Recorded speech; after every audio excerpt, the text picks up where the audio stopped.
Okay. మనం వీడియోలో ఒక టాపిక్ గురించి మాట్లాడుకుందాం. What is your greatest loss in your life? దీని మీద మాట్లాడుకుందాం. What's the greatest loss? దాన్ని డిస్కస్ చేసే ముందు ఒక పాయింట్ నుంచి స్టార్ట్ చేద్దాం.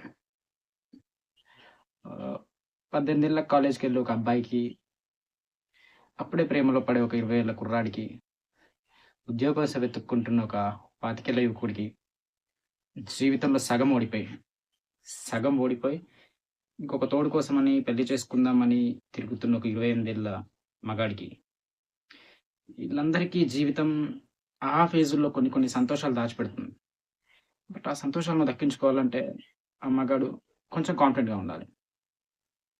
Little bit confident. బట్ ఈ కాన్ఫిడెన్స్ అనేది ఒక అబ్బాయికి చాలా విషయాల మీద డిపెండ్ అయి ఉంటది. ఐ మీన్ చెప్పాలంటే వాడు తోలే బండి నుంచి వాడికి కాన్ఫిడెన్స్ వస్తది. వాడి జేబులో ఎన్ని డబ్బులున్నాయనే దాని నుంచి వాడికి కాన్ఫిడెన్స్ వస్తది. వాడేసుకున్న బట్టల నుంచి వాడికి కాన్ఫిడెన్స్ వస్తది. మెయిన్‌లీ, మెయిన్‌లీ ఒక అబ్బాయికి కాన్ఫిడెన్స్ వచ్చేది వాడి హెయిర్ నుంచి. యెస్. వాడి హెయిర్ నుంచి వాడికి కాన్ఫిడెన్స్ వస్తది. అంటే వాడి హెయిర్ స్టైల్ ఎలా ఉంది? వాడి హెయిర్ లైన్ ఎక్కడి వరకు ఉంది? వాడి హెయిర్ ఎంత థిక్‌గా ఉంది వాడి ఫ్రెండ్స్ కంటే. If hair is good, everything will be good. Will before feel more confidence. నీ లుక్కే మారిపోద్ది. అంటే హెయిర్ లేకపోతే ఏం లేదా బ్రో అంటే ఉంటది. అసలు 100% బాయ్స్‌లో 50% బాయ్స్‌కి అసలు హెయిర్ అనేది వాళ్ళ లైఫ్‌లో పెద్ద ప్రాబ్లమ్ కాదు. వాళ్ళ హెయిర్‌తో ఏ ప్రాబ్లమ్ ఉండదు.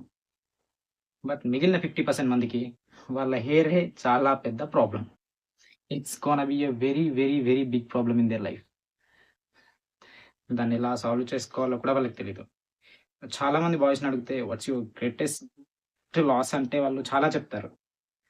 బట్ వాళ్ళందరికి ఇంటర్నల్‌గా ఉండేది వాళ్ళ హెయిర్ లాస్. దాని గురించి చాలా తక్కువ మంది డిస్కస్ చేస్తారు. హ్మ్. హెయిర్ లాస్ అవుతూ ఉన్నా కూడా నువ్వు ఒక 28 వచ్చే వరకు నువ్వు చూసి, విని నువ్వు స్ట్రాంగ్ అయిపోతావు. You are gonna be strong. Strong అయిపోతావు. బట్ అది వన్ డేలో జరగదు. నీకు 18కి హెయిర్ ప్రాబ్లమ్ అనేది స్టార్ట్ అయితే 28కి నువ్వు మెంటల్‌గా స్ట్రాంగ్ అయిపోతావు. దీన్ని మనం ఏం చేయలేమని. దీన్ని మనం ఏం చేసినా ఆపలేం. ఎంతైనా అది కొంచెం టెంపరరీయే అని నువ్వు అనుకుంటావు. ఏం చేసినా లాభం లేదు. పోయేది పోద్ది అని ఒక 28 ఫిక్స్ అయితావు. 18-28 మధ్యలో జర్నీ ఉంది చూసావా? ఈ 10 ఇయర్స్ అంటే నువ్వు స్ట్రాంగ్ అవ్వనికి. ఆ 10 ఇయర్స్ జర్నీలో ఒక అబ్బాయి ఎన్ని చూస్తాడంటే, వాడి చుట్టూ ఉన్న వాళ్ళు అనే మాటలకి వాడి గుండె రక్తం కంటే కన్నీళ్ళు ఎక్కువ కారుస్తది. వాడి బుర్రలో ఉండే వేల ప్రశ్నలకి వాడి మౌనమే సమాధానం అయిద్ది. అందరూ అవమానిస్తూ తక్కువగా చూస్తుంటారు ఏదో లోపల రాని నవ్వుతూ అక్కడి నుంచి వెళ్ళిపోతాడు. ఇలా వాడు చాలా చూడాల్సొస్తది. వాడు చెయ్యని తప్పుకి. వాడు ఫోటోలు దిగడం మానేస్తాడు. డీపీలు తీసేస్తాడు. స్టేటస్‌లు పెట్టడం ఆపేస్తాడు. తెలియకుండానే వాడు లో ఫీల్ అయితాడు కాన్ఫిడెంట్. వాడిని ఒక రూమ్‌లో హైడ్ చేసుకుంటాడు. బట్ వీటన్నిటికి సమాధానం లేదా బ్రో ప్రాబ్లమ్స్ మాత్రమే చెప్తున్నావంటే ప్రస్తుతానికి నాకు దీని సమాధానం తెలీదు. కానీ ఆ బాధ మాత్రం నాకు తెలుసు. I gonna feel that pain.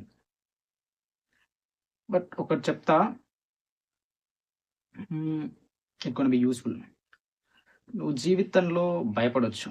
అంటే నా జీవితం ఎటుపోతుందని భయపడొచ్చు. హ్మ్. అసలు నేను జీవితంలో ఏమవుతానో? అసలు నా లైఫ్ నన్ను ఎటు తీసుకుపోతుంది? ఇలా నువ్వు జీవితంలో చాలా విషయాలకు భయపడొచ్చు. కానీ ఎప్పుడు జీవితంలో సిగ్గుపడకూడదు. ఒక మగాడు తన జీవితంలో ఎన్నో యుద్ధాలు చేయాల్సుంటది. It's fix. కొన్ని సార్లు నువ్వు ఆ యుద్ధానికి ఆయుధాలు లేకుండానే వెళ్ళాల్సొస్తది.